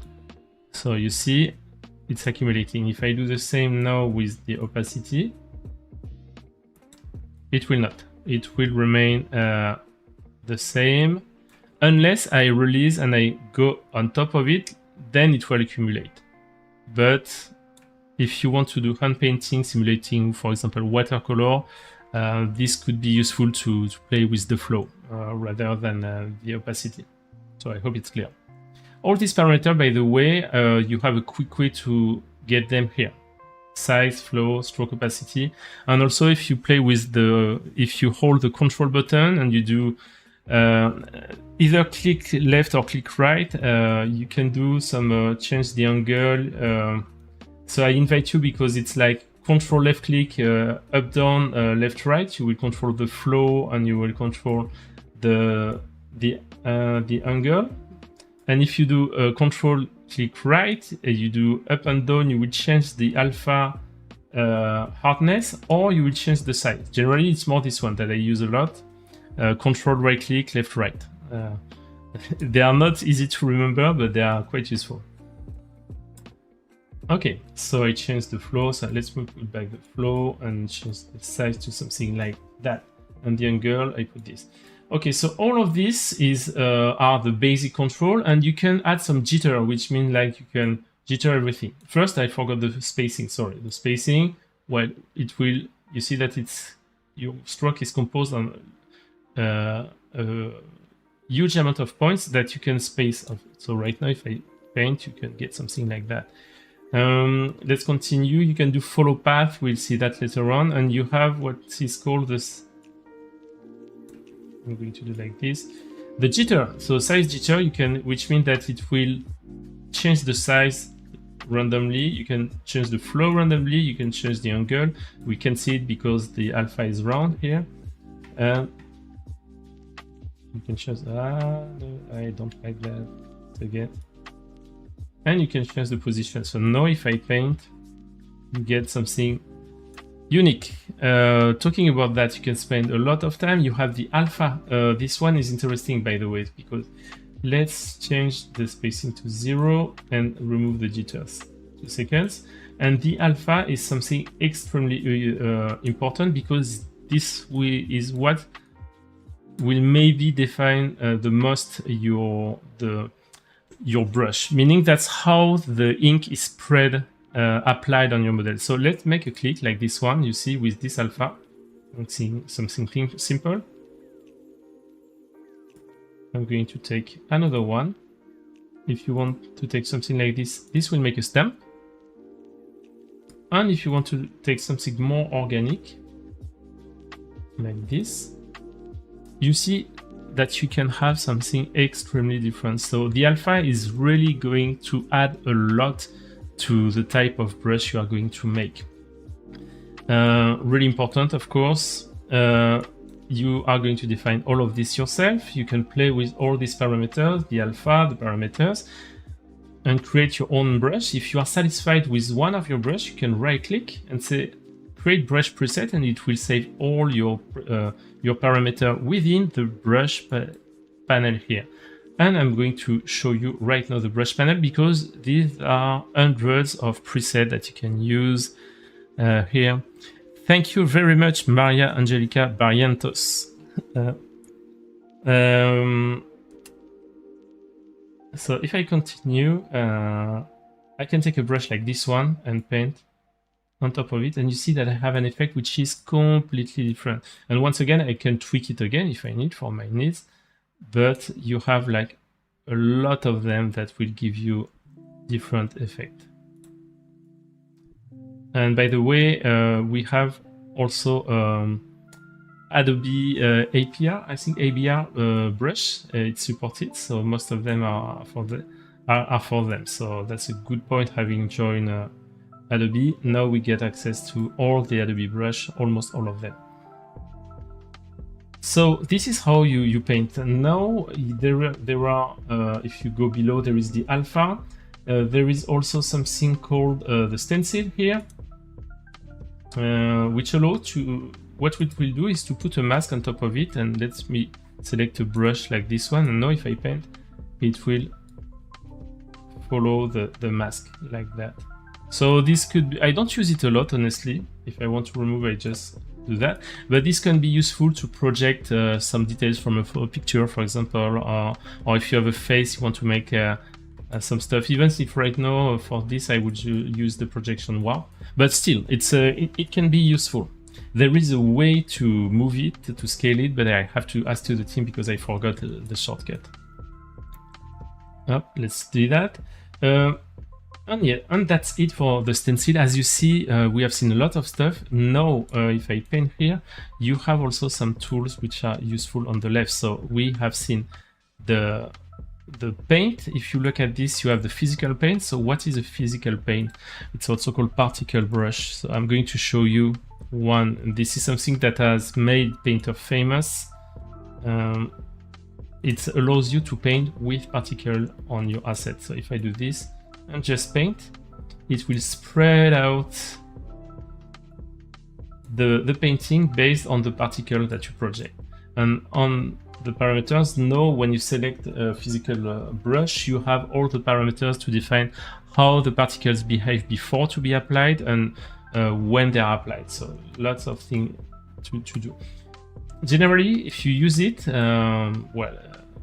enjoy, but what I recommend you to do is to make sure that you don't overuse it, and most importantly that you play with the material to make sure that you just apply what you want to apply. For example, here maybe I want to change the roughness. Let's delete that, and I say I just want to apply on the roughness like this. By the way, you can do Alt and click, and it will select only the one you have, and say I want to make like really rough here. And now if I do that,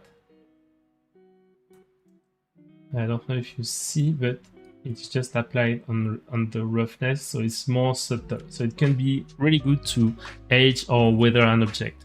By the way, shift right click to rotate the environment. So these are the particle brush. Let's continue and see the other brush. So I'm going here, I'm going to place the material. Sorry, I have a small interruption. Just give me 1 second. Coming back in 1 minute.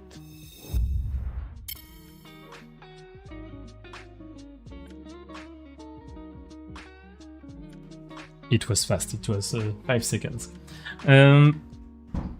Now that what you can do as well, so let's go back to a regular brush like this one, and let's take a material, this one, a complete material like this. So I'm going to paint on once again on the face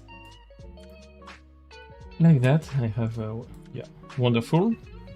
What you can do as well, you have an eraser, so nothing fancy. You can use particle to erase. In some case it can be useful.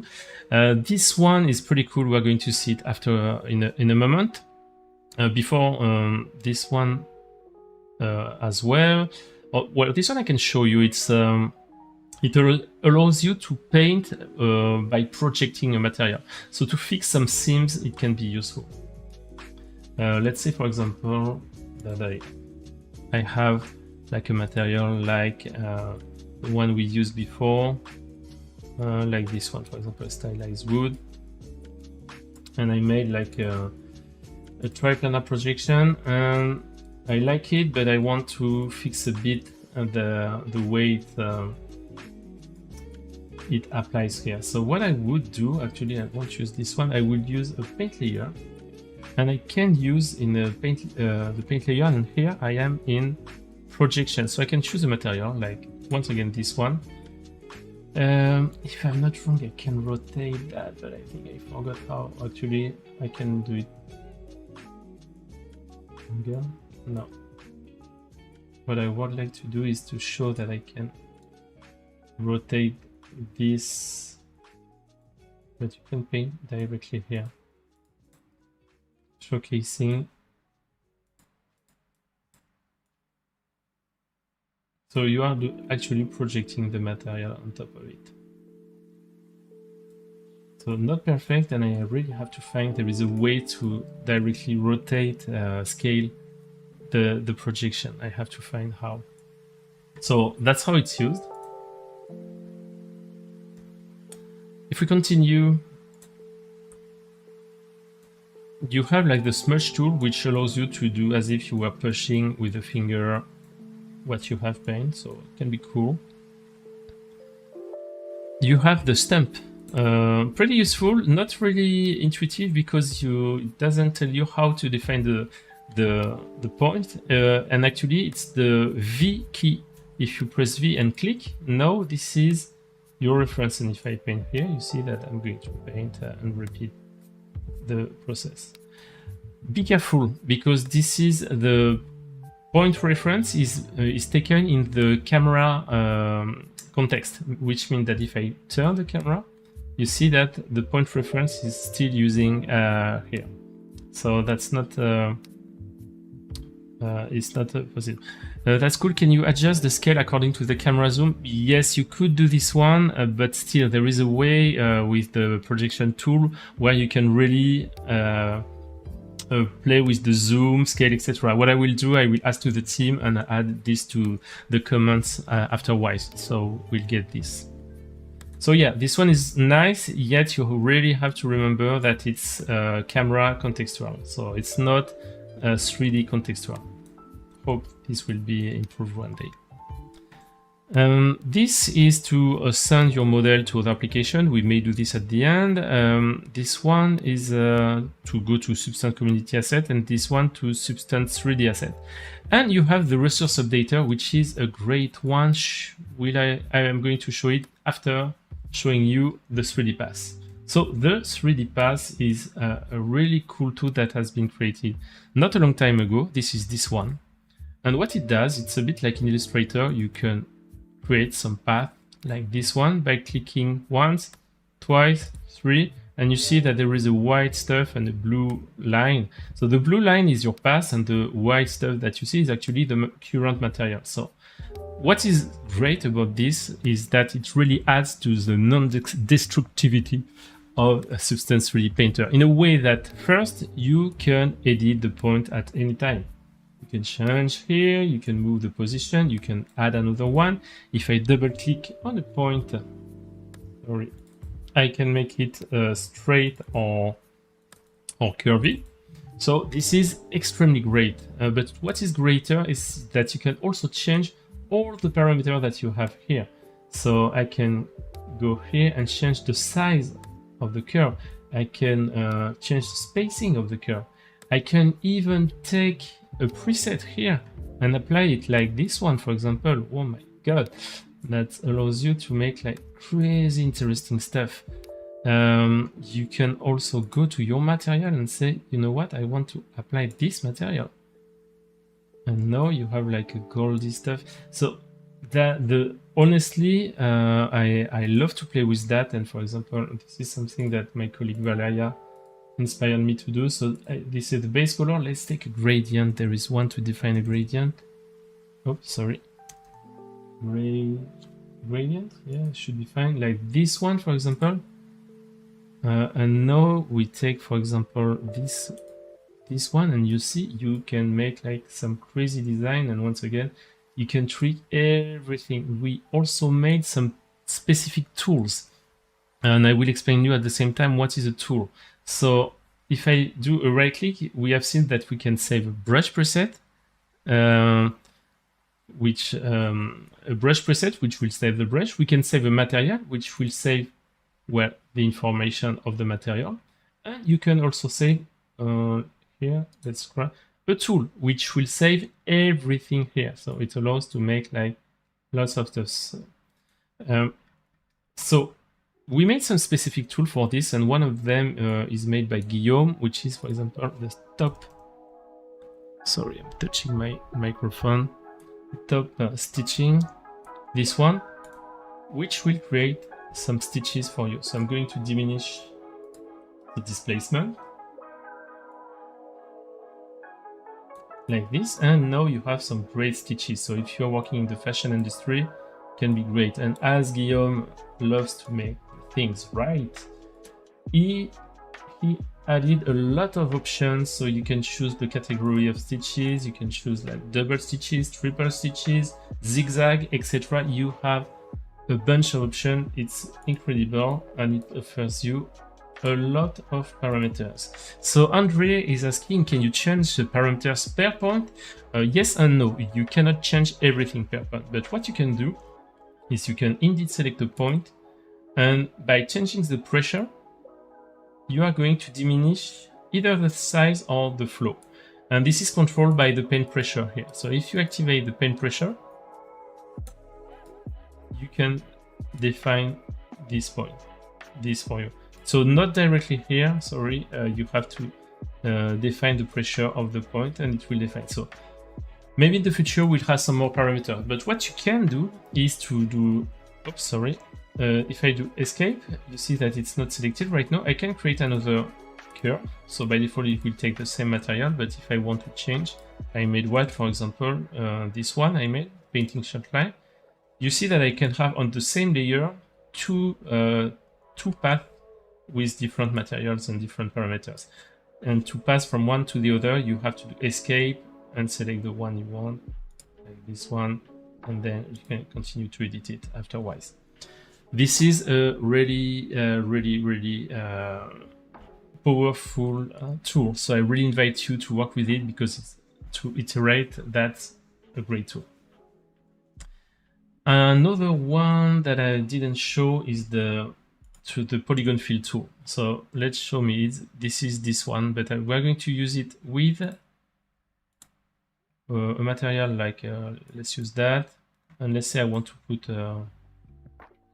this on top.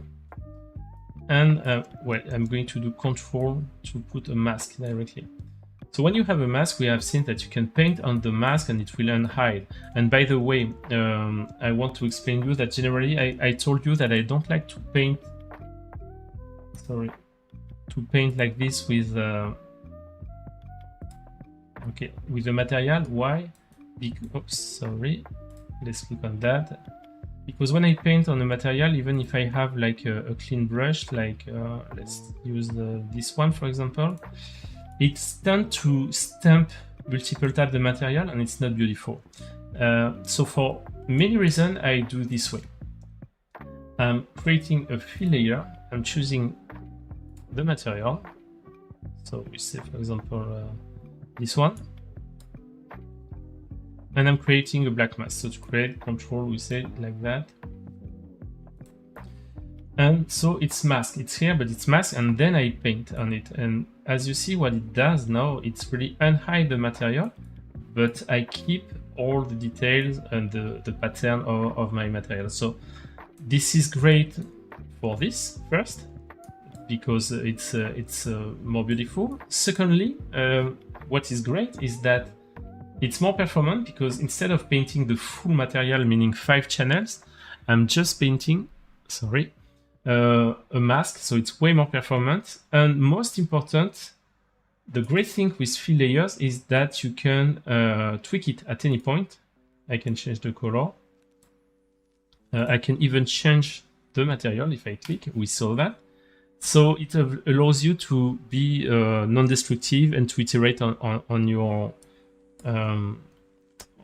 parameter. Meanwhile, if I paint, for example, let's say I'm painting with this, as I say, like with a regular layer, I cannot change it anymore, meaning that here, if I change the color, that doesn't work. It will work for the next stroke, but not for the existing one. So that's why when I'm painting material, I do it using a mask. I'm painting the mask with a fill layer. That's way better. And now, let's do it again. So I have this, and I'm going to put a metal. I can do Control to select both of them, and I'm going to take like this one. And I'm doing Control to put it with a black mask. So I have my black mask. So as I say, I can paint like that. But sometimes you want to define some zones. So for these zones, what you can do, if you want, you can select by polygon. So I have the polygon fill here, and you see that I can paint with black or white. And there is different way. You can paint by triangles, which is not super fast, but if I drag and drop, I can paint more. So that's a way. You can do by double your productivity by doing by face. Once again, that can be useful. You can do by element. So for this, I'm going maybe to pass on to Control C. I'm going to go, because here I have one element, so you don't see. So Control right click here, and I'm going to pass the material. So this is just a basic pass, and I'm going to put a black mask once again. And by element, what it does is, if I select by element, well, if I select the hand, it will take just the, I can take this one. So that's a way to do by element. If you have different submesh, that would work. Going back to the face, and going back to the mask here, the last one is by UVs.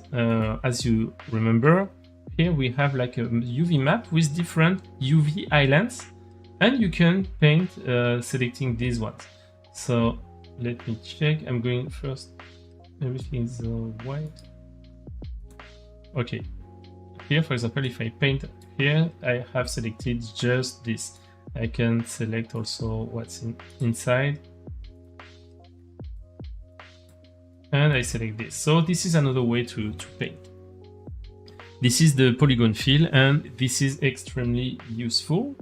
And finally, so this is a way to select multiple elements to apply material. We have seen also the ID maps, which are another way to do. I want to show you last one. For this, I'm going to once again get to my backpack.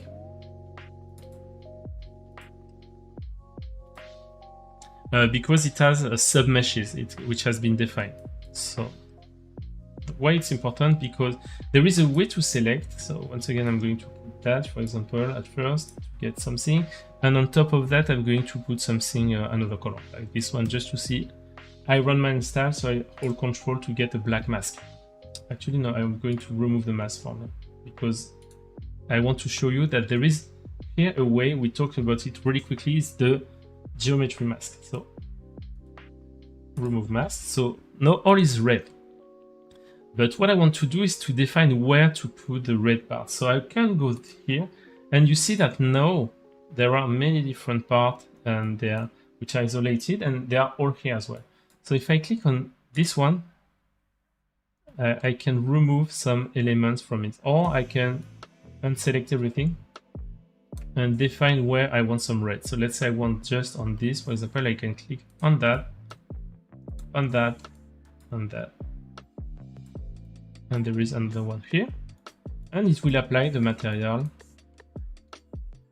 just on this part. So if I go back here, now you see that I have it this way. So it can be almost the Iron Man backpack. So if you don't have ID map yet, that's a good way to work as well. Now that we have seen that, we have seen most of the tools.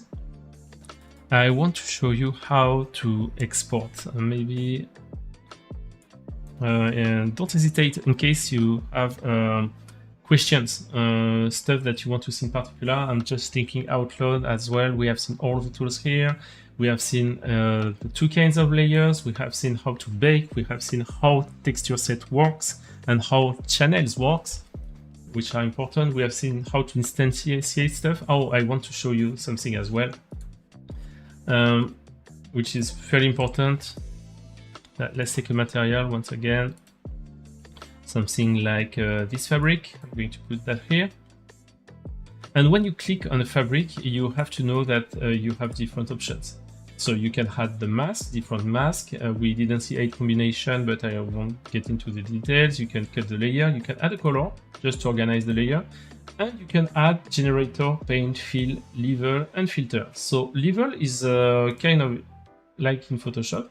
You can play with the level, so it can be useful to adjust a height map, for example. Let's hide it. And two most important ones are generator and filter. So what are the difference between two? So a generator will replace your content. So it will generate a new content based on the kind of generator you are going to use. Meanwhile, the filter is going to modify the existing content. So if I look at the filter, for example, no, first at the generator, and I say, okay, I want to use a generator like a dirt generator. You see that if I put it, it replaces everything. So that's not what I want. It's not generally you use generator with masks because you generate some new mask. But here, as you see, it just overrides the existing parameters. So generators are good for masks, but not necessarily for material. But filters are great because you have a bunch of them. All of them you have here, and you can build more in Designer. And I can say, for example, a blur filter. You can choose a blur directional, for example. So it will simply blur your content. So it takes your content and affects it. So just explore. There is a bunch of them. As I explained, if I put that below and I put like a black mask, by default it hides everything. And I can say here I can add a generator, and I have one which is really known, which is the mask editor here, which allows me to build a mask based on the information we have extracted for the mesh. So here it's the curvature. I can add lots of stuff. I can add a grunge texture here to to have some more effect, like this one, and I say, okay, use the texture one. Texture opacity, yes. Global contrast, you can change, you can play with lots of stuff. That's how you build the mask. So I won't show you how to build the mask now, but you have to know about generator and filters. And finally, level fill layer. Well, let me get back to what I did here. What you can do on top of that, you can add a paint layer. So if you want to add some more details by hand, you just go here, you choose a brush, and you can continue to paint on top of it. You can choose the color if you want to add or remove. So this is a great way to adjust a mask or a texture. And you can also, you have a fill, which is less used, but sometimes you can add a fill layer, which will, well, fill all your content, either the mask or the material. Now we have made this beautiful guy. I want to show you the resource updater and the export, and will be good for this time. So let's remove this, and let's say now I want to make like we are at the algorithmic age, and I want to add the algorithmic logo. So I do a paint here, and I'm going to go to the color. I'm going to go to the red, and if I type logo, I have weird. Why do I have only this one? That's a good question. I don't know. There is some logo which are missing. So if I'm going to remove everything. Okay, it's because I'm stupid. Fill layer, black mask. Going back here, we said red, so I have more control. I explain you something and I don't do it. And now I'm going here, and in the alpha, I'm looking for logo. And here you have the old logo, painter logo. So I'm going to spread it on top.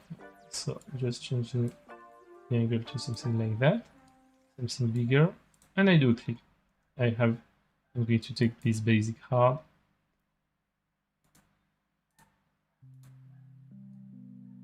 Okay, so I have a wonderful logo that works well, and suddenly Adobe says, okay, now we join Adobe, we are changing the logo, so I have to change this.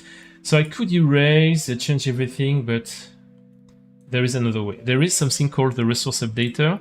As I explained to you, we are not storing the bitmap, but all the strokes and behavior and camera angle you are doing, and we reapply the resources, which means that we know which resources have been used in the project, and they are here.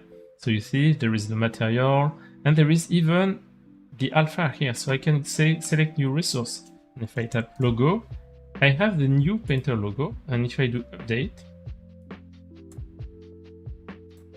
boom, it changed and it put the new logo. So once again, if you have a new branding, instead of redoing everything, you can just open your project, find the related resource, and change it this way.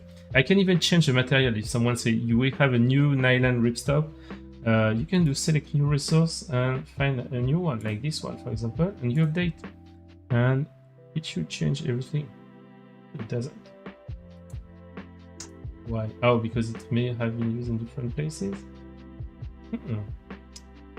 Well, it should. I will tell the... maybe because it's not the same kind of resource. Update? Okay, it doesn't work. Painter wants to put me to shame, but generally you can. Well, so this is very useful. Not that known yet. It should. Now, how to export your work? You just go to File, Export Textures. You can even export the mesh in case, or you can do Ctrl-Shift-E, and then you choose what to export, where, how, etc. So you have a lot of the destination. If there is one by default, you can change it, and you can choose how you want to export. So depending of where you're exporting, by default is document channel, document channels plus normal map plus ambient occlusion. Without alpha is the default one, but you can add more, of course. And you can choose another one depending if you know that you are going to do it for Arnold or another one. Just to it, we have Blender, for example, you can do for Blender. like that. Let's say I want to do it for Blender. Then, by the way, you can even define your own template if you are working in a specific workflow. You can start from this, create a new one, remove one, etc. Don't remove if you are not sure, but you can add some. And here you have the list of what is going to be exported. You can choose the format, and something that few people know is that since at least a bit more than a year, so you can export all this one, but you can directly export at the substance format, the SBS, which means that instead, in that case, I think there is 7 maps per texture set. You can pack this up in one SBS layer. So I just click that, and now I can do export. Just wait a bit. Shouldn't be long. Okay, we have made like 2 texture sets, and the longest one will be the hell, I guess. So we just wait a bit, and everything will be exported. So meanwhile, I'm going to open the library, and you see that I already did it, so I have them here. I have 3 SBS AR. So if you have like an application that supports the plugin, the Substance 3D engine, either natively or by plugin, you can directly plug your SBS AR at the right place. Knowing that, for example, Blender, 3ds Max, Maya, C4D, Unreal, Unity, most of them are supporting the Substance 3D engine. So exporting at the SBS AR format will make your job easier and will diminish the risk of errors. That's my take on it. Now we have done it, you can also export on different applications, as you can export the render to Photoshop.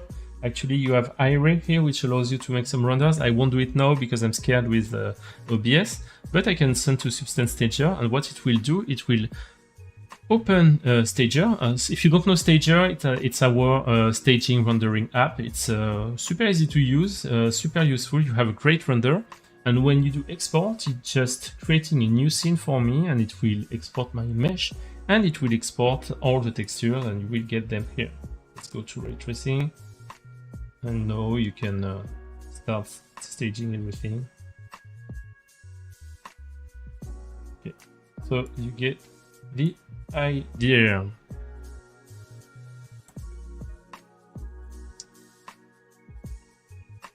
Going back here, I think we are good for today. We have seen a lot of stuff, almost 2 hours and a half. We had a lot of stuff to cover. I hope it has been interesting, that you have learned some stuff. I assume that yes. With this, we didn't cover everything, every details of Substance 3D Painter, but most of the features that you are going to use on your daily work. I hope you got the philosophy of the